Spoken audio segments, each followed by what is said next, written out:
Do not try at home. So आज हामी calcium carbide gun बनाउन गइरहेका छौँ अनि जसमा हामीले एउटा पुरानो बोतल चाहिन्छ र एउटा ग्यास लाइटर जुन घरमा पुरानो होला त्यो चाहिन्छ र केही क्याल्सियम कार्बाइड चाहिन्छ जुन हामीसँग यहाँ क्याल्सियम कार्बाइड पनि रहेको छ।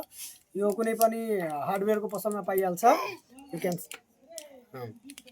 ल बनाउनको लागि हामी के गर्छौँ भने यसको तलतिर अलि होल गरेर यसलाई हामी फिक्स गर्छौँ। फिक्स गरिसकेपछि हामी के गर्छौँ यसमा अलिकति क्याल्सियम कार्बाइडको टुक्रा राख्छौँ, पानी राख्छौँ अनि त्यसलाई रिएक्सन हुन दिन्छौँ। अनि हामीले थाहा छ कि क्याल्सियम कार्बाइड वाटरसँग रिएक्सन गर्छ भने एसिटिलिन ग्यास बनाउँछ अनि अलिकति पनि इग्निसन पायो भने यो के गर्छ एक्सप्लोड गर्छ होइन, फ्लेमेबल ग्यास भएको कारणले गर्दा। So let's do it. Okay, जस्तै कि हामी सेटिङ गरिसकेका छौँ। यो ग्यास लाइटरलाई मैले इन्सर्ट गरिसकेको छु। अब के गर्छु म सानो टुक्रा क्याल्सियम कार्बाइडको यसमा राख्छु र अलिकति पानी राख्छु र रिएक्सन गर्न दिन्छु। ओके, जस्तै कि यो क्याल्सियम कार्बाइड र अलिकति पानी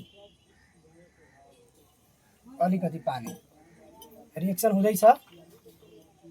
अब रिएक्सन हुँदैछ, एकछिन ग्यास बन्यो, रिएक्सन भएर म यसलाई झारिदिएँ। ओके, ग्यास बनेको होला यसमा। अब हामी एकचोटि लाइटर बारेर हेर्छौँ।